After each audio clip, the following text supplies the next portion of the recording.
நேயர்கள் இனி கேட்கலாம் வானலையில் வசந்தம். இன்று பாமரரும் பட்ஜெட்டும். நேரலையில் நம்மோடு இணைகிறார் சேலம் பெரியார் பல்கலைக்கழக பொருளாதாரத்துறை பேராசிரியர் மற்றும் துறை தலைவர் முனைவர் கே ஜெயராமன் அவர்கள். உடன் இணைகிறார் ஒலிபரப்பு அலுவலர் எஸ் கோபாலகிருஷ்ணன். வணக்கம். இன்றைக்கி இந்தியாவே உச்சரிக்கக்கூடிய ஒரு சொல் அப்படின்னா அது பட்ஜெட்டாக தான் இருக்கும். பெரியவங்கலேருந்து குழந்தை வரைக்கும் குழந்தைங்களுக்கு பட்ஜெட்னு என்னென்னு தெரிலனா கூட அவங்களும் இன்றைக்கி அவங்க காதில் கேட்கக்கூடிய ஒரு சொல்லாக இருக்கக்கூடியது இந்த பட்ஜெட் அப்படின்ற நிதிநிலை அறிக்கை. மத்திய அரசால் இன்றைக்கி காலையில் இப்போது 10:10 அதுக்கப்புறம் அது சம்மந்தமாக நம்ம நேரலை கூட ஒளிபரப்பு இருக்கிறோம், தாக்கல் செய்யிருக்கிறாங்க நம்மளோட நிதியமைச்சர் நிர்மலா சீதாராமன் அவர்கள். இந்த பட்ஜெட் அப்படின்றது என்ன, இது எப்படி நம்மளோட வாழ்வில் என்னென்ன மாதிரியான மாற்றங்களை உண்டாக்குது, நம்மளோட பொருளாதாரம் நம்மளோட வாழ்வியலில் இது என்ன மாதிரியான தாக்கங்களை உண்டாக்குது, பட்ஜெட்டுன்றது நமக்கும் எந்தளவுக்கு முக்கியம், நம்மளும் வீட்டில் போடுற இந்த பட்ஜெட்டும் எந்தளவுக்கு அவசியமானது, பொருளாதாரம் அப்படிங்கிறது வாழ்க்கையில் என்னென்ன மாதிரியான விஷயங்களை சூழ்ந்திருக்கு. நம்ம பொருளாதாரம் அப்படின்னா நம்ம ஏதோ மித்தவர்களுக்கு மட்டும் தொடர்பு இருக்குது, பெரிய பெரிய பெருமுதலாளிகள் இல்லைனா தொழில் நிறுவனங்கள் அரசாங்கம் அவங்களுக்கு மட்டும்தான் இதில் தொடர்பு இருக்குது அப்படின்னு நம்ம நினைக்கிறோமே, அது சரியானதா? பொருளாதாரம்ன்றது எல்லா மனிதர்களோட உழைப்பும் எல்லா மனிதர்களோட வாழ்வும் சேர்ந்தது தான் அப்படிங்கிறது தான் நம்ம இன்றைக்கி பேச போகிறோம். நம்ம கூட சேலம் பெரியார் பல்கலைக்கழகத்தோட பொருளாதாரத்துறை தலைவர் டாக்டர் ஜெயராமன் அவர்கள் இருந்திருக்காங்க. சார் வணக்கம். வணக்கம் சார். இந்த பட்ஜெட் அப்படின்றத, அதாவது நிதிநிலை அறிக்கை அப்படிங்கிறத தாக்கல் செய்யணும் அப்படின்றதோட அவசியம் என்ன? அது அரசியலமைப்பு சட்டத்திலே இருக்குது. இருந்தாலும் அரசாங்கங்கள் இந்த பட்ஜெட்டை தாக்கல் செய்கிறதோட நோக்கம் பொதுவாக உலக அளவில் எப்படி இருக்குங்க சார்? பட்ஜெட் அப்படின்ற நிதிநிலை அறிக்கை அப்படின்னு பார்த்தீங்கன்னா, பட்ஜெட் அப்படின்னு சொன்னாலே அது ஒரு எதிர்பார்க்கப்படும் வரவு செலவு திட்ட அறிக்கை, ஒரு நிதி ஆண்டுக்கான வரவு செலவு திட்ட அறிக்கை அப்படின்னு சொல்கிறோம். ஒரு ஆண்டும் இதற்கு முன்னால் 2017 தான் அந்த பிப்ரவரி 1 தேதியிலிருந்து பட்ஜெட் தாக்கல் பண்ணணும்னு முடிவு பண்ணாங்க. இதற்கு முன்னால் பிப்ரவரி 28 அந்த மாத இறுதியில் பட்ஜெட் தாக்கல் பண்ணிட்டு இருந்தாங்க. 2017 3 முக்கியமான விஷயங்கள்ங்க. ஒன்று தேதி மாற்றம், இன்னொன்று ரயில்வே பட்ஜெட்டை பொது பட்ஜெட்டோட இணைத்தது, அடுத்து பார்த்தீங்கன்னா பிளான் நான் பிளான், அதாவது திட்டம் மற்றும் திட்டம் அல்லாத செலவுகள் அப்படின்ற 2 விஷயங்களையும் ஒன்றாக்கி இதுன்னு பண்ணுறாங்க.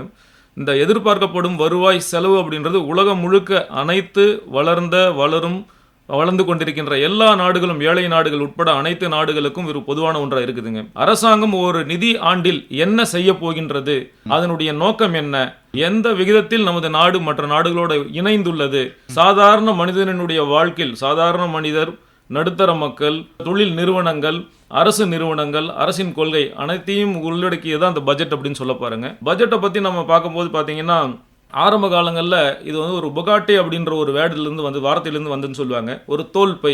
அந்த காலத்தில் நிதிநிலை அமைச்சர்கள் தோல் பையிலேருந்து வரும்போது நார்மலாக என்ன செய்வாங்க அப்படின்னு சொன்னீங்கன்னா, கொண்டு நிதிநிலையை தாக்கல் பண்ணுவாங்க. நிதிநிலையை தாக்கல் பண்ணும்போது ஜான் மத்தாய் அப்படின்றவர் இந்தியாவில் 1950 முதல் நிதிநிலை அறிக்கை பட்ஜெட்டை தாக்கல் பண்ணியிருக்காரு. நமது மாண்புமிகு மதிப்புக்குரிய நிர்மலா சீதாராமன் அவர்கள் 8வது முறையாக இந்த நிதிநிலை அறிக்கை என்ற பட்ஜெட்டை தாக்கல் பண்ண போறாங்க. சாதாரண மனிதன் போடுற பட்ஜெட்டுக்கும் அரசு போடுற பட்ஜெட்டுக்கும் ஒரு சிறு வேறுபாடு இருக்குது.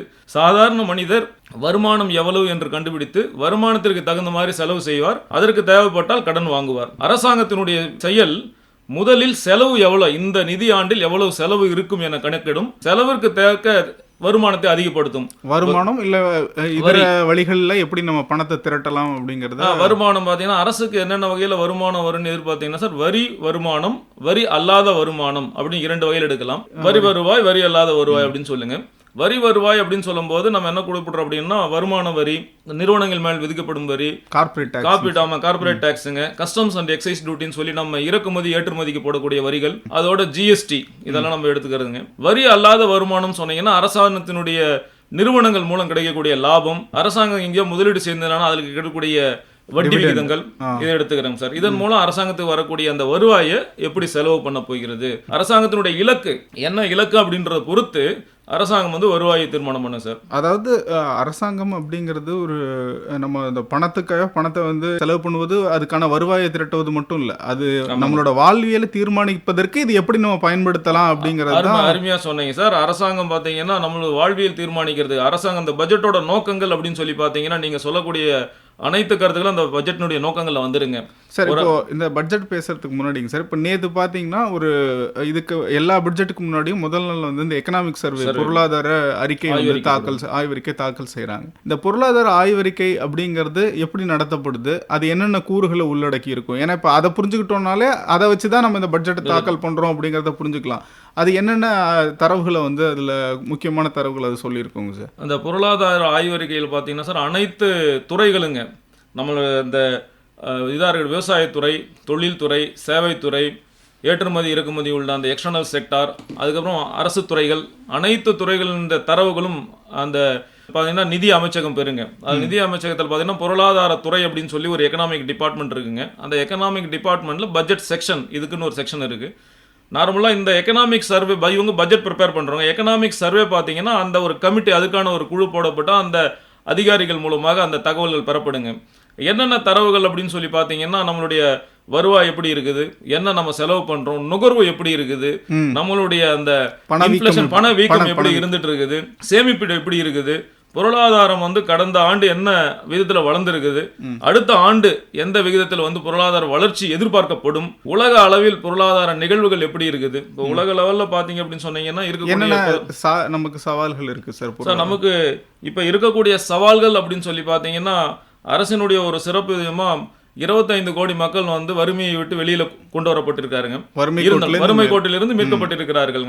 சவால்கள் அப்படின்னு சொல்லி பாத்தீங்கன்னா, நம்ம நுகர்வு, அதுவும் குறிப்பா நகர்ப்புற நுகர்வு சிறிதளவு குறைஞ்சிருக்குன்னு சொல்றாங்க. அடுத்து பாத்தீங்க அப்படின்னு சொன்னா உலக லெவல்ல ஏற்படக்கூடிய லிக்விடிட்டி இல்லாதனால அது மாதிரி ஆயிருக்கலாமா சார்? நுகர்வு ஏன் வந்து குறைஞ்சிருக்கு அப்படின்னா, இந்த நீர்மை தன்மை அப்படின்ற லிக்விடிட்டி பாத்தீங்க அப்படின்னு சொன்னா, இந்த கோவிட் 19க்கு அப்புறமே பார்த்தீங்க அப்படின்னு சொன்னால் உலக லெவலில் மிகப்பெரிய ஒரு வீழ்ச்சிங்க.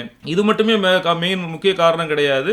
முக்கியமான காரணம் பார்த்தீங்க அப்படின்னா, உலக அளவில் வர்த்தகத்தில் இருக்கக்கூடிய சிறு சிறு பிரச்சனைகள். நாடுகள் பார்த்தீங்க அப்படின்னு சொன்னீங்கன்னா, அந்த திரும்பவும் அந்த தாராளமயமாக்கல் அப்படின்ற கொள்கையிலிருந்து சிறிதளவு விலகி பாதுகாப்பு அப்படின்ற எண்ணத்தை நோக்கி பல நாடுகள் வந்து அதிகமான டாரிஃப் போடுறாங்க அந்த இறக்குமதிகளுக்கு. இந்த மாதிரிலாம் நிறைய நாடுகள் நிறைய பார்த்தீங்கன்னா அவங்களுடைய உள்ள உள் நிறுவனங்களை பாதுகாக்க வேண்டும். அவங்க நாட்டு உற்பத்தியை இது பண்றதுக்கு உள்நாட்டு உற்பத்தியை பாதுகாக்கணும், அந்த நிறுவனங்களை பாதுகாக்கணுன்றதுக்காக வெளிநாட்டுக்கு பாத்தீங்கன்னா டாரிஃப் போடுறேன்னு சொல்லி நிறைய அந்த வரிகளை விதிக்கிறாங்க. இது ஒரு காரணங்கள். அடுத்து உலக லெவல்ல பாத்தீங்கன்னா வேலை வாய்ப்பு அப்படின்ற ஒரு முக்கியமான செயல் வந்து குறைஞ்சிக்கிட்டு வருதுங்க. இதெல்லாம் என்ன பண்ணிருக்கு அப்படின்னு சொன்னீங்கன்னா, இந்த பயம், பதற்றம், வேலை வாய்ப்பு குறைகின்ற ஒரு சூழல், இன்னும் ரஷ்யா உக்ரைனுக்கான போரும் இன்னும் முழுது. ஆமா சார், அந்த ஒரு போர் வந்து தொடர்ந்து இருக்குது. அடுத்து பாத்தீங்கன்னா ஒரு சில நாடுகளே பாத்தீங்கன்னா அந்த முக்கியமான பெட்ரோலிய பொருட்கள் வந்து மோனோபோலியாக அந்த சர்வாதீன உரிமையில இருந்துட்டு இருக்கிறாங்க. அதுக்கு அடுத்து பாத்தீங்கன்னா ஒரு சில அமெரிக்கா உட்பட மிகப்பெரிய நாடுகளினுடைய பொருளாதார கொள்கை, இவ அனைத்தும் வந்து பாத்தீங்கன்னா ஒரு நாட்டினுடைய பட்ஜெட்டை வந்து தீர்மானிக்கக்கூடிய காரணமா இருக்குதுங்க சார். அதாவது இது ரொம்ப ஒரு முக்கியமான ஒரு சூழல், சவாலான பொருளாதார நிகழ்வுகள் வந்து உலகம் ஃபுல்லா இருக்கு. அதாவது நம்மளோட பட்ஜெட் அப்படின்றது நம்ம நாட்டோட நிகழ்வு மட்டும் இல்லாம மித்த நாடுகளோட பொருளாதாரம், அங்க இருக்க சூழல், அரசியல் தன்மை, இது எல்லாமே வந்து ஒரு காரணியாக இதுல அமைஞ்சிருக்கு அப்படிங்கறத சொல்லியிருக்கீங்க சார். சார், இப்போ இந்த நிதிநிலை அறிக்கைக்கான தயாரிப்பு அப்படிங்கிறது எப்பயிலிருந்து ஆரம்பிக்கப்படும் சார்? எவ்வளவு நாள் நடக்கும்? அதை பத்தி சார், நிதிநிலை அறிக்கைக்கான தயாரிப்பு பாத்தீங்கன்னா குறைந்தபட்சம் 3 மாதத்திலிருந்து 6 மாதங்களுக்கு எடுத்துப்பாங்க சார். அதுல என்னென்ன நடைமுறை இருக்கு? நடைமுறையில பாத்தீங்கன்னா சார், நிதிநிலை அறிக்கையில முக்கியமான தரவுகளை அனைத்து துறைகளிலிருந்து பெறுவது, அந்த ஒரு துறைகளினுடைய வளர்ச்சி விகிதங்கள், என்ன எதிர்பார்ப்புகள், செலவினங்கள், இதெல்லாம் நம்ம எடுத்துக்கிறோங்க சார். இந்த நிதிநிலை அறிக்கைகள்லாம் வந்த பின்னால அனைத்தையும் ஒருங்கா பெற்ற பின் வந்து இந்த நிதிநிலை அறிக்கையில் வந்து ஆய்வுக்கு உட்படுத்துவாங்க. ஆய்வுக்கு உட்படுத்தி அதற்கான தகவல்கள் வந்து அந்த குரூப் ஆஃப் எக்ஸ்பர்ட்னு சொல்லி அதுக்கான வல்லுநர் குழு, அந்த அதிகாரிகள் தயார் பண்ணுவாங்க. இந்த நிதிநிலை அறிக்கைகள் எல்லாம் ரெடி பண்ண பின்னால இது வந்து ஒரு 6 கட்டமா நம்ம பிரிக்கிறோங்க சார். முதல்ல வந்து ஒரு பட்ஜெட்டை ப்ரிப்பேர் பண்றோம். பட்ஜெட்டை ப்ரிப்பேர் பண்ணி அந்த பட்ஜெட்டை பத்தி டிஸ்கஷனுக்கு வைப்பாங்க பார்லிமெண்ட்ல. டிஸ்கஷனுக்கு வச்ச பின்னால பாத்தீங்க அப்படின்னு சொன்னீங்கன்னா, அடுத்து அதை பற்றி ஸ்க்ரூட்டினி பண்ணி, ஸ்க்ரூட்டினிக்கு அப்புறம் பார்த்தீங்கன்னா அதுக்கப்புறம் ஃபர்தராக பார்த்தீங்கன்னா டிமாண்ட் ஃபார் ஓட்ஸ்ன்னு சொல்லுவோம். அந்த நம்மளுடைய தேர்ந்தெடுக்கப்பட்ட பிரதிநிதிகள் அதை பற்றி சொல்லுவாங்க. அதுக்காக ஒரு அப்ராப்ரியேஷன், அது அந்த பில்லாக உருவாகும். அந்த பில்லாக உருவான பின்னால் ஃபைனலாக தான் பார்த்தீங்கன்னா அது ஒரு நிதி பில்லாக, ஒரு ஃபைனான்ஸ் பில்லாக மாறும். இந்த 6 கட்டமாக அது போன பின்னால் தான் அது வந்து நமக்கு பட்ஜெட்டாக நமக்கு வந்து அந்த பட்ஜெட் தாக்கல் பண்ணப்பட்டு அது வந்து சட்டமாக வரி கொடுத்து நமக்கு வரப்போகுதுங்க. ஸோ இந்த பட்ஜெட் வரும்போது பார்த்தீங்கன்னா ஒருத்தரும் இந்த பட்ஜெட்னுடைய இதில் நம்ம கேள்விப்பட்டிருப்போம். அந்த பட்ஜெட் ப்ரிப்பேர் பண்ணும்போது நிதி அமைச்சர் அவர்கள் பார்த்தீங்கன்னா ஒரு கஸ்டமரி ப்ராக்டிஸ் ரெகுலராக என்ன அப்படின்னா அல்வா முடித்து அது ரொம்ப நாளாக பல ஆண்டுகளாக பின்பற்றுங்க இனிப்பு வழங்குவாங்க சார். சரிங்க சார். இப்போ இந்த பட்ஜெட்டை பொறுத்த வரைக்கும் சார், நம்ம குறிப்பாக என்னென்ன விஷயங்களில் வந்து இந்த பட்ஜெட் குறிப்பாக இந்த வருடத்தில் வரக்கூடிய இந்த பட்ஜெட்டில் வந்து என்னென்ன விஷயங்கள் குறிப்பாக எதிர்பார்க்கக்கூடிய அம்சங்களாக இருக்குங்க சார்? சார் இந்த பட்ஜெட் இன்னைக்கு தாக்கல் பண்ணக்கூடிய பட்ஜெட்டில் பார்த்தீங்கன்னா சார் குறிப்பாக வந்து நடுத்தர மக்கள் அவங்க அடுத்து வருமான வரி பார்த்தீங்கன்னா நீண்ட காலமாகவே வருமான வரி வந்து குறைக்கணும், அதனுடைய அந்த அளவுகள் ஸ்லாப்லாம் பார்த்தீங்கன்னா மாற்றணும் அப்படின்னு சொல்லி ஒரு கோரிக்கை இருந்துட்டு இருக்குதுங்க. அந்த வந்து மாற்றுவதற்கான வாய்ப்பு இருக்குது. அடுத்து பார்த்தீங்கன்னா இன்கம் டேக்ஸ் ரெஜிம், நமக்கு இன்கம் டேக்ஸ் பார்த்தீங்கன்னா 1961 சட்டத்தில் நம்ம பயன்படுத்திட்டு இருக்கிறோங்க. 298 செக்ஷனும் 23 சாப்டரும் உள்ளதான் அந்த டோட்டல் 1961 அந்த ஷரத்து. அதை என்ன பண்ண போறாங்க அப்படின்னு சொன்னீங்கன்னா எதிர்பார்க்கப்படுது இன்கம் டேக்ஸ் காமனா ஒரே ஒரு திருத்தி அமைக்கப்பட்ட ஒரு வரி அமைப்பாக மாற்ற முடியுமா, எளிமையாக்க முடியுமா? அது எளிமையாக நம்ம வருமான வரி தாக்கல் செய்யறது ஈஸிங்க. அடுத்து பார்த்தீங்கன்னா அதை வந்து ஆய்வுக்கு உட்படுத்துறது ஈஸி. எந்தவித ஒரு டிஸ்பியூட் ஒரு பிரச்சனைகள் இல்லாமல் போகும் அப்படின்னு சொல்லி இது ஒரு முக்கியமான ஒரு தகவலாக எடுத்துட்டு இருக்காங்க சார். அடுத்து குறிப்பாக பார்த்தீங்கன்னா உள்கட்டமைப்பு வளர்ச்சி. எந்த ஒரு நாடு வளருனாலும் அந்த உள்கட்டமைப்பு வந்து கேபிட்டல் எக்ஸ்பெண்டிச்சர் மூலதன செலவு அப்படின்னு சொல்லுவோம். இந்த மூலதனத்தில் வந்து செலவில் எவ்வளவு அரசாங்கம் வந்து நம்ம செலவு செய்கிறது, எவ்வளவு சதவிகிதம் பார்த்துக்கிறோம். இந்த விகிதம் அதிகரிக்கும் போது அந்த நாடு வேகமாக வளர்ச்சி அடையுங்க சார். இது ஆமாங்க சார். அதான் இப்போ இந்த மூலதன செலவு பற்றி தான் கேட்கணும்னு நினச்சேன் நான். மூலதன செலவில் தான் அதிகமாக செலவு பண்ணணும் அப்படிங்கிற அந்த கொள்கை வந்து இல்லை அந்த விதி வந்து எந்த அளவுக்கு அவசியமானதுங்க சார்? நம்ம குறிப்பாக வந்து செலவுகளை வந்து நம்ம ரெண்டாக பிரிக்கிறோங்க சார். நுகர்வு செலவு, மூலதன செலவுன்னு இரண்டாக பிரிக்கிறோம். நுகர்வு செலவுன்றது அந்த வருடத்தில் சாதாரண தினசரி செயல்பாடுகளுக்கான தேவைகளுக்கான பயன்படுத்தி இருக்குதுங்க. மூலதன செலவுன்றது எதிர்காலத்தை கணக்கில் வைத்து நம்ம செலவு பண்ணக்கூடியது மூலதன செலவுங்க. குறிப்பாக பார்த்தீங்கன்னா நம்ம சாலைகள், அடுத்து பார்த்தீங்கன்னா பாலம் போடுறது, மெட்ரோ போடுறதுங்க, வங்கிகளை வந்து நவீனப்படுத்துவது, ஏரோப்ளேன் அதிகப்படுத்துறது, அந்த போர்ட்டு அப்படின்ற துறைமுகங்களை வலுப்படுத்துவது, உள்கட்டமைப்பு வசதிகளை மேம்படுத்துவது, இது எல்லாமே மூலதன செலவு அப்படின்னு சொல்லுங்க சார். இந்த மூலதன செலவு அதிகரிக்க அந்த பிற்கால வளர்ச்சி வேகமான ஒரு பெரும் பாய்ச்சல் நிகழ்த்துவதற்கான ஒரு வாய்ப்பு இருக்குதுங்க. சீனாவினுடைய வளர்ச்சிக்கு இந்த மூலதன செலவு ஒரு மிகப்பெரிய ஒரு எடுத்துக்காட்டுங்க. அவங்க கிட்டத்தட்ட கடந்த ஒரு 10-15 வருடங்களாக தொடர்ச்சியாக அதுல முதலீடு செய்ததோட விளைவை தான் நம்ம இப்போ கொஞ்சம் பார்க்குற மாதிரி. ஆமாங்க சார். தொடர்ந்து வந்து நம்ம மூலதனத்தில் என்ன செலவு செய்திருக்கிறோமோ அதனுடைய பயன் வந்து நமக்கு அந்த 10 ஆண்டுகளில் தெரியுதுங்க. சரி, இப்போ இந்த ஒவ்வொரு பட்ஜெட்டை பொறுத்த வரைக்கும் சார், பொதுமக்களுக்கு வந்து சில விஷயங்கள் ரொம்ப ஜனரஞ்சகமாக இருக்கணும் அப்படின்னு எதிர்பார்ப்பாங்க. பட் ஆனால் எல்லா பட்ஜெட்டும் வந்து அந்த மாதிரி அவங்க எதிர்பார்ப்புகளுக்காக அதை பட்ஜெட் செய்ய முடியாது. ஆனால் ஒரு சீர்மையான நோக்கம் அப்படிங்கிறது பட்ஜெட் பொறுத்த வரைக்கும் என்னென்னவாக இருக்கும் சார்? சார் ஒரு பட்ஜெட்டினுடைய நோக்கங்கள் அப்படின்னு சொல்லி பார்த்தீங்கன்னா இருக்கக்கூடிய வளங்களை சரியான முறையில் பயன்படுத்துறதுங்க. வருமான ஏற்றத்தாழ்வு, அதை வைத்திருப்போர் வைத்தில்லாதோர் அப்படின்ற ஏற்றத்தாழ்வை குறைக்கிறதுங்க. பொருளாதார வளர்ச்சி, அது விரைவான பொருளாதார வளர்ச்சி. அடுத்து பார்த்தீங்கன்னா உங்களுக்கு ஒரு பொருளாதாரம் பார்த்தீங்கன்னா வாணிப சூழல் அப்படின்னு பிசினஸ் சைக்கிள்னு சொல்லுவாங்க. திடீர்னு பார்த்தீங்க அப்படின்னா வேகமான இன்ஃப்ளேஷன், உங்களுக்கு பணவீக்கம் அதிகமாகும். சில நேரங்களில் பணவீக்கம் குறைந்து, வேலைவாய்ப்பு குறைந்து, முதலீடு குறைந்து ஒரு அசாதாரண சூழல் உருவாகும். இந்த சூழலை வந்து சரிப்படுத்துறதுங்க. அடுத்து பார்த்தீங்கன்னா அரசினுடைய வேகமான எதிர்கால நோக்கம்னு இருக்கும். பொருளாதார மேம்பாடு, அதுக்கு அடுத்து வேலைவாய்ப்பு உருவாக்கம், இதெல்லாம் வந்து நம்ம பட்ஜெட்டோடைய நோக்கமாக வச்சுருக்கிறேங்க. இதற்கு தகுந்தவாறு அரசு வந்து திட்டமிட்டு செயல்படுத்துதுங்க சார். சரிங்க சார். இப்போ பணவீக்கம் அப்படின்ற ஒரு வார்த்தையை சொன்னீங்க சார். இப்போ பணவீக்கம் அப்படிங்கிறது நிறைய தொடர்ச்சியாக நம்ம கேட்டுட்டு இருக்க சொல்லாடு தான். இப்போ வந்து ஓரளவுக்கு அது கட்டுப்பாட்டில் நம்ம வந்து வச்சுருக்கிறோம். இப்போ அடுத்த வருடத்தை பொறுத்த வரைக்கும் இந்த பணவீக்கம் அப்படின்றது என்ன மாதிரியாக இருக்கும் அப்படிங்கிறத எப்படி கணிச்சிருக்காங்க சார்? சார் பணவீக்கம் அப்படின்னு சொல்கிறது தொடர்ந்து ஒரு நாள் 2 நாள் கிடையாதுங்க. தொடர்ந்து ஒரு பொருளோட விலை, பொது விலை அதிகரிச்சதுன்னா அது பணவீக்கம் அப்படின்னு சொல்லுவோம். பணவீக்கம் பார்த்தீங்கன்னா உலக லெவலில் வந்து குறைந்துகிட்டு வருதுங்க சார். இந்தியாவில் மட்டும் கிடையாது, உலக லெவலில் குறைஞ்சிட்டு வருது. உலக லெவலில் பல நாடுகள் பாதிப்படைஞ்சாலும் இனி இந்தியா வந்து அதனுடைய பொருளாதார ஸ்திரத்தன்மை நல்லா இருக்குதுங்க. வருங்காலங்களில் பார்த்தீங்கன்னா இப்போ இருக்கக்கூடிய சூழல் அப்படியே எதிர்பார்க்கலாங்க சார். பெரிய மாற்றங்கள் இருக்காது, சிறிதளவு மாற்றம் இருக்குங்க சார். ரெண்டாவது, இது வந்து பொதுமக்களுக்கு ரொம்ப ஒரு ஆர்வமாக எதிர்பார்க்குற விஷயம் வந்து தங்கத்தின் விலை. இந்த தங்கத்தின் விலைக்கும் பட்ஜெட்டுக்கும் ஏதாவது சம்மந்தம் இருக்கா? ரெண்டாவது, இப்போ பார்த்தீங்கன்னா இப்போ நேற்று வந்து ஒரு புது உச்சம் அந்த தங்கத்தோட விலையில் வந்திருக்கு. ஸோ அடுத்த வருடத்தை பொறுத்த வரைக்கும் தங்கத்தோட விலை என்ன மாதிரி இருப்பதற்கான வாய்ப்பு இருக்குது? அதில் பட்ஜெட்டோட பங்கு அப்படின்னா என்ன மாதிரி இருக்கும் சார்? தங்கத்தோட விலை பார்த்தீங்கன்னா பல்வேறு காரணிகளால் தீர்மானிக்கப்படுது. குறிப்பாக பட்ஜெட்டுங்க. அரசாங்கம் வந்து இதுவரைக்கும் 3% ஆபரண வரி அப்படின்னு விதிச்சிட்டு இருக்கிறாங்க.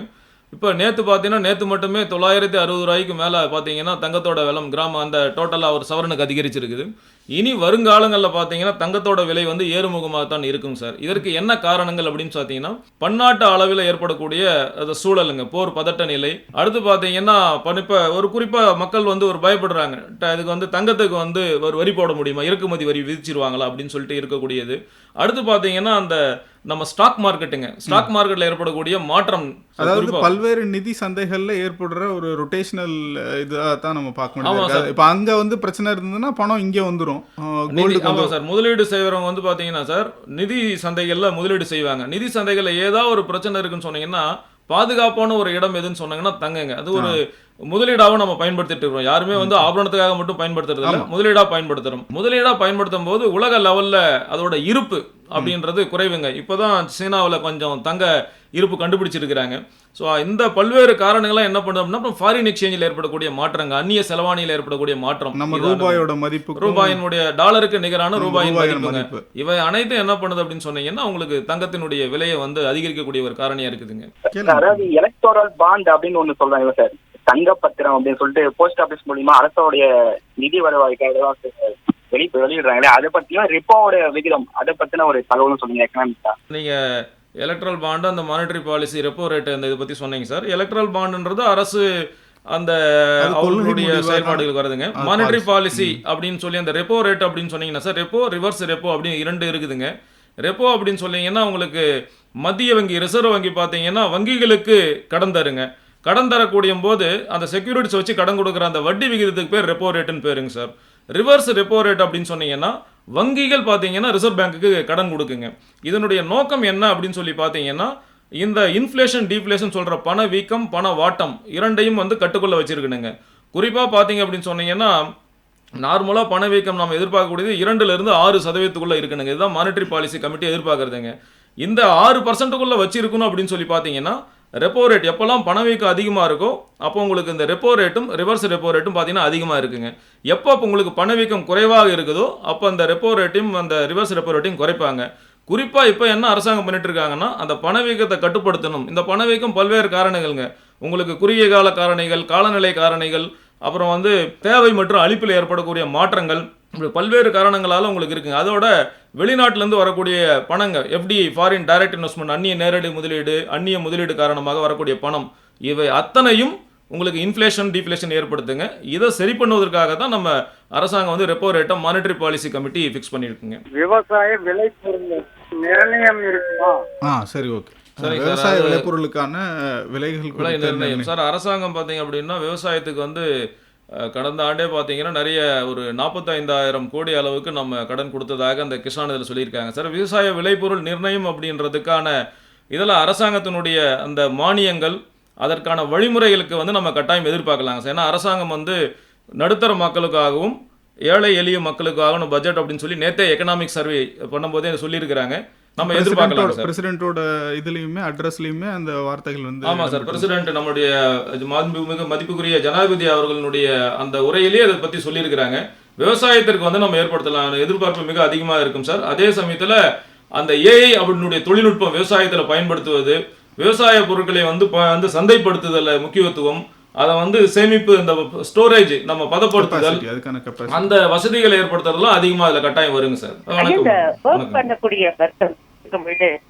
டாக்ஸ் லிமிட் எப்படி இருக்குங்க, அந்த மக்கள் பயன்படக்கூடிய வகையில இந்த ரீஸ்ட்ரக்சரிங், அந்த எக்ஸ்ட்ராவா அந்த 50 இதெல்லாம் எப்படி நிர்ணயம் பண்றாங்க, அது இந்த வருஷம் எப்படி இருக்குங்க, அதை பத்தி சொல்லுங்களேன். வணக்கங்க. இந்த ஆண்டு பாத்தீங்கன்னா கட்டாயம் வந்து டாக்ஸ்ல வந்து நம்ம நடுத்தர மக்கள் பயன்பெற வகையிலும் அதே சமயத்தில் வந்து பொருளாதார வளர்ச்சி ஊக்குவிக்க வகையில் வந்து நிறுவனங்களுக்கும் பார்த்தீங்கன்னா அந்த corporate tax, income tax, corporate tax இரண்டுமே குறைவதற்கான வாய்ப்புகள் அதிகமாக இருக்குங்க. அந்த ஸ்ட்ரக்சர் நீங்கள் கேட்டீங்க, அந்த உள்கட்டமைப்பில் பார்த்தீங்க அப்படின்னா அந்த டேக்ஸ் ஸ்லாபில் சிறிய ஒரு மாற்றங்கள் வந்து கட்டாயம் நம்ம எதிர்பார்க்கலாங்க. அதுக்கப்புறம் டிடக்ஷன் பார்த்தீங்க அப்படின்னா அதுலேயும் சிறு மாற்றம் இருக்கும். ஸோ அனைத்தும் பார்த்தீங்க அப்படின்னு சொன்னீங்கன்னா நடுத்தர மக்களினுடைய நுகர்வையும் சேமிப்பையும் ஊக்குவிக்கும் வகையில் எதிர்பார்க்கப்படுகிறதுங்க. ஐயா, இந்த மஞ்சள், கரும்பு போன்ற ஒரு முக்கிய பயிர்களுக்கு இந்த கேழ்வரகுக்கு ஒரு நிர்ணயம் பண்ணி இருக்கிற மாதிரி ஏதாவது அரசாங்கத்து மூலியமா ஒரு அதிகமான ஒரு வாய்ப்பு, ஒரு நன்மைகளையே உருவாக்குற மாதிரியான ஒரு இதை உருவாக்குவாங்க ஐயா. ஐயா அந்த மஞ்சள் கரும்பு இதெல்லாம் நீங்கள் மஞ்சள் கரும்பு மாதிரி கேட்டீங்க. ஸோ நார்மலாக பார்த்தீங்க அப்படின்னு சொன்னீங்கன்னா நம்ம அந்த மினிமம் சப்போர்ட் ப்ரைஸ் அப்படின்னு சொல்லி ஒரு சில பொருட்களுக்கு எம்எஸ்பி நம்ம வச்சுருப்போம். நீங்கள் வந்து இந்த கேழ்வரகு சார்ந்த ஸ்மால் மில்லட்ஸ் சிறுதானியங்கள் இது மாதிரி கேட்டுட்டு இருக்கிறீங்க. சிறுதானியங்கள் வந்து அரசு வந்து ஊக்குவிக்குதுங்க. ஏன்னா குறிப்பாக இந்தியாவில் நிறைய சர்க்கரை நோயாளிகளுடைய எண்ணிக்கை அதிகமாயிட்டு வர்றதுனால பார்த்தீங்கன்னா அரசே வந்து அவர்களுக்கு தேவையான இந்த உணவு சத்து பற்றாக்குறையை குறைக்கணும், தேவையான இதை கொண்டு வரணும்னு சொல்லிட்டு அவளுக்கு வந்து சிறுதானியங்களுக்கு கொடுக்குதுங்க. சிறுதானியங்களுக்கு நம்ம வந்து உடனடியாக வந்து விலை நிர்ணயம் எதிர்பார்க்க முடியும்னு சொல்ல முடியாதுங்க. ஏன்னா ஒரு சிறுதானியங்கள் அனைத்து மக்கள், அரசாங்கத்துடைய நோக்கம் வந்து பார்த்தீங்கன்னா அனைத்து மக்களுங்க, பெருவாரியான மக்கள். அப்படி பார்க்கும்போது இது எதிர்பார்க்கக்கூடிய ஒன்றுன்னு சொல்ல முடியாதுங்க. ஆனாலும் அரசு தொடர்ந்து அதற்கான செயல்பாடுகள், அதை வந்து அந்த சிறுதானிய வளர்ச்சியை ஊக்குவிக்கிறது, நேச்சுரல் ஃபார்மிங், ஆர்கானிக் ஃபார்மிங் அதிகப்படுத்துறது, அதை சந்தையிடுவது அதிகப்படுத்துவது போன்ற செயல்பாடுகளை ஏற்படுத்திட்டு வருதுங்க. அதே சமயத்தில் பார்த்தீங்கன்னா மாநில அரசுகளுமே என்ன பண்ணுறாங்க அப்படின்னா பிடிஎஸ்ன்னு சொல்லக்கூடிய அந்த ரேஷன் கடைகளில் பார்த்தீங்கன்னா சிறுதானியங்களை கொண்டு வந்துட்டு இருக்காங்க. இதன் மூலமாக வளர்ச்சி அடையுங்க. தருமபுரியில் கூட கொடுக்குறாங்க. இப்போது ராகி வந்து கொள்முதல் செய்யப்பட்டு மக்களுக்கு வழங்கப்படுது. ஸோ நீங்கள் சொல்கிறப்பல அது அரசாங்கம் வந்து நேரடியாக இல்லைனாலும் மறைமுகமாக அதுக்கான எல்லா உதவிகளையும் ஊக்குவிக்கிறதுக்கு மக்கள்கிட்ட எடுத்துகிட்டு போகிறதுக்கான வேலைகளை வந்து செய்கிறாங்க. அரசு தொடர்ந்து செஞ்சுட்டு இருக்காங்க சார். ஸோ அந்த வகையில் ஏதாவது ஒரு கொள்கையாக வேணால் வரலாமே தவிர நேரடியாக விலையாக வருவதற்கான வாய்ப்புகள் குறைவுங்க. ஆனால் வந்து கட்டாயம் வந்து அரசனுடைய உதவி வந்து சிறுதானிய ஊக்குவிப்பு இருக்குங்க. இந்த பட்ஜெட் தாக்கல் வந்து விவசாயிகளுக்கு எதனா சலுகை எதனா கிடைக்குமாங்க ஐயா? விவசாயிகளுக்கு கண்டிப்பாக விவசாயத்தை ஊக்குவிக்கிறதுக்கான எல்லா முயற்சிகளும், அதற்கான கொள்கை வடிவிலான அறிவிப்புகள் நிறைய வரலாம். அதை வந்து நம்ம இப்போ 10 மணிக்கு மேலே பார்க்கும்பொழுது தான் ஒன்றாக தெரிய வரும். இப்போ அது முடிஞ்சதுக்கப்புறமும் நம்ம இது குறித்து பேசுவதற்கான ஏற்பாடு பண்ணுறதுக்கான வழிமுறைகளை பார்ப்போம். நீங்கள் அப்போ கூட அது குறித்த தகவல்கள் நெறியாளர் அவர் சொன்ன மாதிரிங்க, விவசாயத்திற்கு வந்து நிறைய நம்ம எதிர்பார்க்கலாங்க. அரசு வந்து அதற்கான நிறைய திட்டங்கள் வைக்கிறாங்க. கட்டாயம் வந்து விவசாயத்திற்கான விவசாயம் மட்டும் இல்லைங்க, தொழில் வளர்ச்சி இரண்டுக்குமே அதிகமான வாய்ப்புகள் நிறைய உண்டுங்க. ஐயா காய்கறி நாங்கள் வைக்கிறோங்க, மார்க்கெட் போனால் அவங்க சொல்கிறதான் நிறுத்தமாக இருக்குதுங்க வியாபாரிங்க.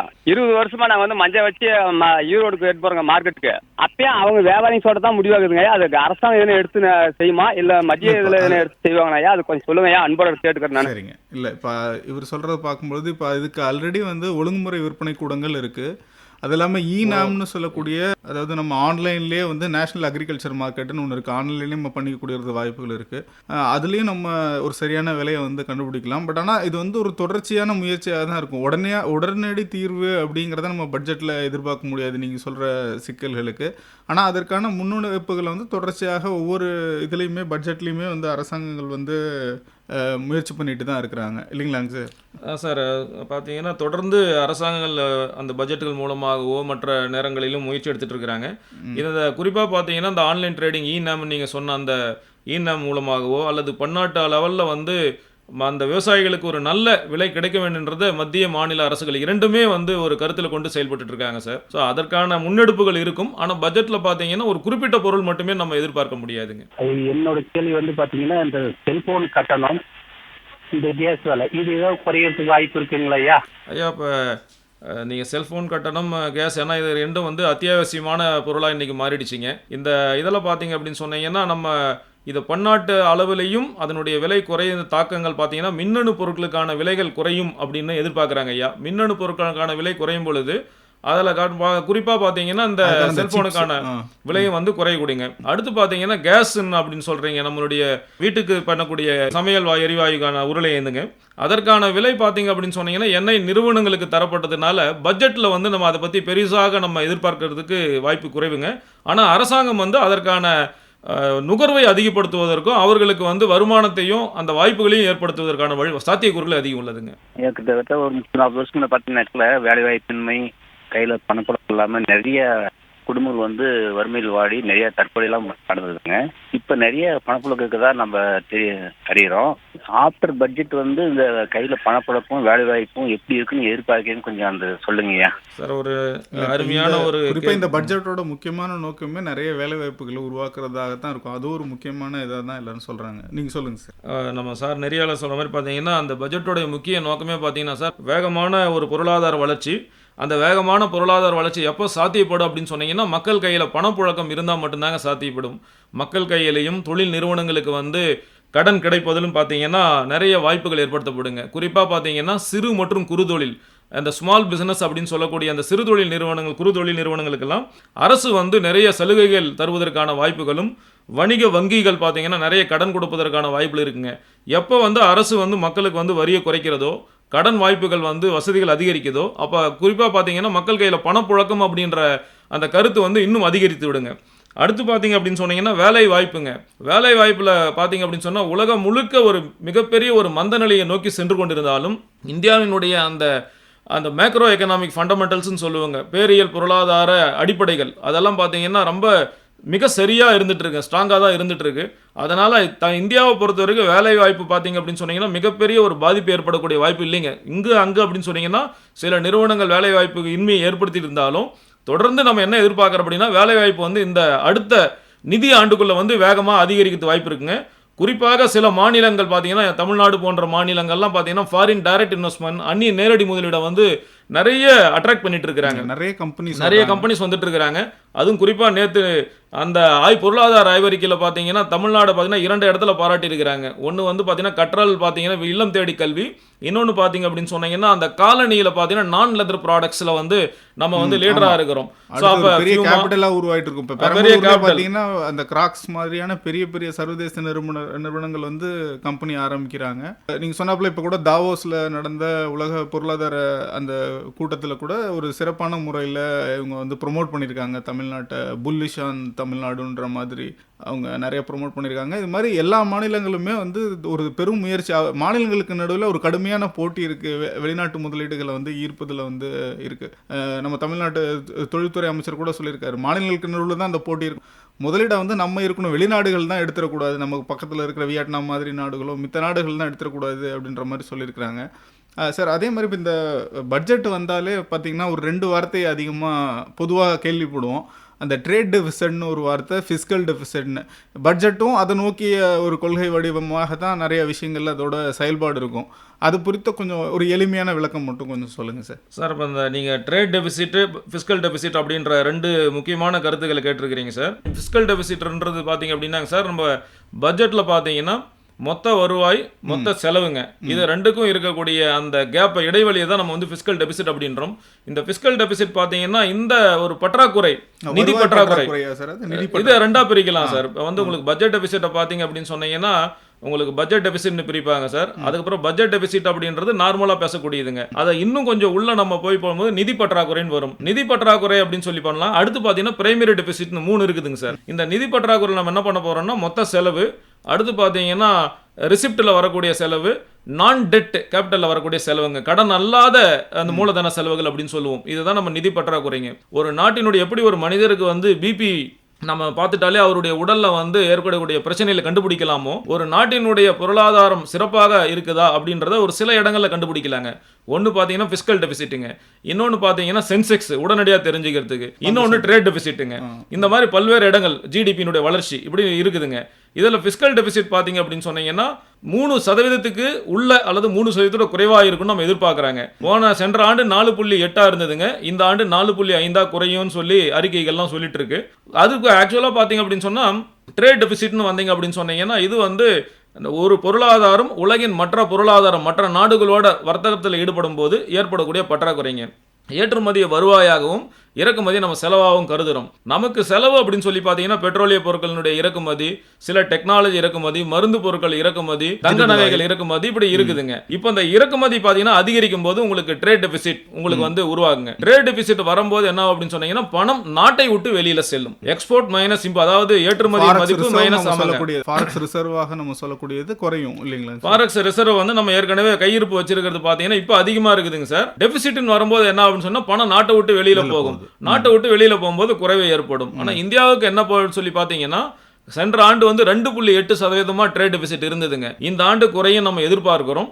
அடுத்து பாத்தீங்க அப்படின்னு சொன்னீங்கன்னா நமக்கு ஃபாரெக்ஸ் ரிசர்வ்ல பெரிய பாதிப்பு என்னைக்குமே வரலைங்க. இப்போ கொண்ட சில ஆண்டுகளாகவே தொடர்ந்து அதனுடைய இருப்பு வந்து அதிகமாகவே தான் இருந்துட்டு இருக்குதுங்க சார். சரிங்க சார். இப்போ இந்த பங்கு சந்தையை பற்றி கேட்டனால அதையும் கேட்டுடுறாங்க சார். ஏன்னா இப்போ நிறைய பேர் பங்கு சந்தை சார்ந்த முதலீடுகளில் போடுறாங்க, அதில் தவறாகவும் போயிடுறாங்க, எது சரி தவறுன்னு தெரியாமல். மியூச்சுவல் ஃபண்ட்ஸ்லேயும் நிறைய பேர் போடுறாங்க. இப்போ இந்த மாதிரியான பங்கு சந்தையில் இருக்கிறவங்க, மியூச்சுவல் ஃபண்டில் இருக்கவங்களுக்கு என்ன மாதிரியான ரிலீஃப் இந்த பட்ஜெட்டில் இருக்கிறதுக்கு வாய்ப்பு இருக்குது? ஏன்னா அந்த குறிப்பாக அந்த long term capital gain tax, short term capital gain tax, இதில் ஏதாவது மாற்றங்கள் வருவதற்கு வாய்ப்பு இருக்கா சார்? சார் இப்போ டேக்ஸில் வந்து பார்த்தீங்கன்னா நீங்கள் பங்கு சந்தையை பொறுத்த வரைக்கும் கட்டாயம் வந்து ஊக்குவிக்கும் விதத்துல இருக்கும் சார். ஏன்னா இன்னைக்கு வந்து சனி ஞாயிறு அப்படின்னாலே பங்கு சந்தையை வந்து மூடிடுவாங்க. ஆனா இன்னைக்கு வந்து பட்ஜெட் தாக்கல் பண்றதுனால பங்கு சந்தை பார்த்தீங்கன்னா இரண்டும் இன்னைக்கு ஃபங்க்ஷன் ஆகிட்டு தாங்க இருக்குதுங்க. அப்போ செயல்பட்டு கொண்டு இருக்கிற நிலையில கட்டாயம் அந்த டேக்ஸ் சட்ட அந்த விகிதத்தில் வரி விகிதத்தில் கட்டாயம் வந்து நல்ல எதிர்பார்க்கக்கூடிய மாற்றங்கள் வந்து நம்ம இருக்குங்க. இது வந்து பங்கு சந்தையை வேகமாக உயர்த்தும். ஏன்னா பங்கு சந்தை நாட்டினுடைய பொருளாதாரத்தினுடைய ஒரு முதுகெலும்புல ஒரு பகுதிங்க, அது ஒரு பகுதி. நமக்கு ஒரு அளவுகோல் மாதிரி நம்ம அதை ஆமா சார். சென்செக்ஸ் பாத்தீங்கன்னா நம்ம அந்த சென்சிட்டிவ் இண்டெக்ஸ் அதை எடுத்துக்கிறோம். நிப்டின்னு சொல்லி 50 இதான கம்பெனிகள் எடுத்துக்கிறோம். நேஷனல் நம்ம எடுத்துக்கிறேங்க சார். ஸோ இது வந்து கட்டாயம் தெரிவிக்குங்க சார். சரிங்க சார். ஒட்டுமொத்தமாக இப்போ இந்த பட்ஜெட்லேருந்து ஒவ்வொருத்தரும் நம்ம எதிர்நோக்கக்கூடிய முக்கியமான விஷயங்கள் அப்படின்னா என்னென்னவாக இருக்குன்றது மட்டும் நிறைய சார். இப்போ நம்ம நிறைவா பார்த்தீங்க அப்படின்னு சொன்னீங்கன்னா ஒரு சாதாரண மனிதர் அப்படின்னு சொல்லி ஒரு பாமர மனிதரை பொறுத்த வரைக்கும் பார்த்தீங்கன்னா அவருடைய வாழ்வுக்கு ஓய்வூதியதாரர்கள் அவங்களுடைய வாழ்வுக்கு எதிர்பார்ப்பாங்க. அடுத்து பார்த்தீங்கன்னா சாதாரணமாக இருக்கக்கூடிய பார்த்தீங்கன்னா இப்போ அரசாங்கத்தில் அந்த அந்தியோதயா அன்ன யோஜனா அந்த வறுமை கோட்டிற்கு கீழே இருக்கிறவங்க பார்த்தீங்கன்னா அவங்க எதிர்பார்ப்பாங்க. அடுத்து பார்த்தீங்கன்னா நமக்கு ஏதாவது உதவித்தொகை கிடைக்குமான்னு இது சாதாரணமான மக்களுக்கு இருக்குங்க. அதுக்கடுத்து நடுத்தர, அதுக்கப்புறம் பார்த்தீங்கன்னா வருமானம் வரி செய்யக்கூடியவங்க பார்த்தீங்கன்னா நமக்கு வந்து வரி குறைவு இருக்குமா, அதில் வந்து அரசாங்கத்தில் வந்து ஏதாவது நமக்கு வாய்ப்புகள் கொடுத்துருப்பாங்களா, டேக்ஸ் சேவ் பண்ணுறதுக்கான ஏதாவது ஸ்கீம்ஸ் கொடுப்பாங்களா இப்படின்னு எதிர்பார்த்துட்டு இருப்பாங்க. இப்போ நம்ம பார்த்தீங்கன்னா ஓல்டு ரெஜிம் நியூ ரெஜிம் ரெண்டு பயன்படுத்திட்டு இருக்கிறோம். ஸோ அது வந்து மாற்றத்திற்கு உட்படக்கூடிய காலம் வந்துட்டு தான் இருக்குன்னு நம்ம சொல்ல போகிறோங்க. அடுத்து பார்த்தீங்கன்னா உங்களுக்கு தொழில்துறை நிறுவனங்கள் பார்த்தீங்கன்னா உலகம் முழுக்க பொருளாதார மந்த நிலையை நோக்கி போயிட்டு இருக்கும்போது வேகமாக அதை வந்து நம்ம ஊக்குவிக்க வேண்டிய ஒரு சூழல் இருக்குதுங்க. அப்போ நம்ம என்ன கட்டாயம் எதிர்பார்க்கலாம் அப்படின்னு சொன்னீங்கன்னா கடந்த ஆண்டு 11.11 லட்சம் கோடி பார்த்தீங்கன்னா மூலதன செலவு அப்படின்னு போட்டோம். அதில் நம்ம வந்து முழுமையாக பயன்படுத்தலை. ஆனால் கட்டாயம் பார்த்தீங்கன்னா இந்த ஆண்டு அதை விட அதிகமாக இருக்கிறதுக்கு வாய்ப்பு இருக்குங்க. ஸோ மூலதனம் வந்து உருவாக்கம் அதிகமாக இருக்கும். தொழில்துறை வந்து பார்த்தீங்கன்னா வேகமான வளர்ச்சி ஏற்படுங்க. அப்புறம் உங்களுக்கு குறிப்பாக வந்து மற்ற நாடுகளோட வர்த்தக அந்த குறைபாடு அந்த பற்றாக்குறையை குறைப்பதற்கும் சில நாடுகள் மேல் வரியும் சில நாடுகளோட வந்து அந்த பொருளாதார நெருக்கமும் அதிகரிக்கிறதான வாய்ப்பு இருக்குங்க. இந்த ஜியோ பொலிட்டிக்கல் சூழலை இது சாத்தியங்க. இன்னும் சில மணித்துளிகளில் வந்து நமக்கான நேரலை ஆரம்பிக்கிற இந்த சமயத்தில் வந்து இந்த பட்ஜெட் குறித்த இந்த நிதிநிலை அறிக்கை குறித்த நிறைய ஒட்டுமொத்தமான எல்லாருக்கும் புரிஞ்சுக்கக்கூடிய எல்லாருக்கும் தேவையான நிறைய தகவல்களை வந்து நிகழ்ச்சியில் பகிர்ந்துக்கிட்டீங்க. பங்கேற்றதுக்கு மிக்க நன்றிங்க. நன்றி ஐயா. நன்றி. நேயர்கள் இதுவரை கேட்டது வானலையில் வசந்தம். இன்றைய நிகழ்ச்சியில் பாமரரும் பட்ஜெட்டும் நேரலையில் நம்மோடு இணைந்திருந்தார் சேலம் பெரியார் பல்கலைக்கழக பொருளாதாரத்துறை பேராசிரியர் மற்றும் துறை தலைவர் முனைவர் கே ஜெயராமன் அவர்கள். உடன் இணைந்து நிகழ்ச்சியை நெறிப்படுத்தினார் ஒலிபரப்பு அலுவலர் எஸ் கோபாலகிருஷ்ணன்.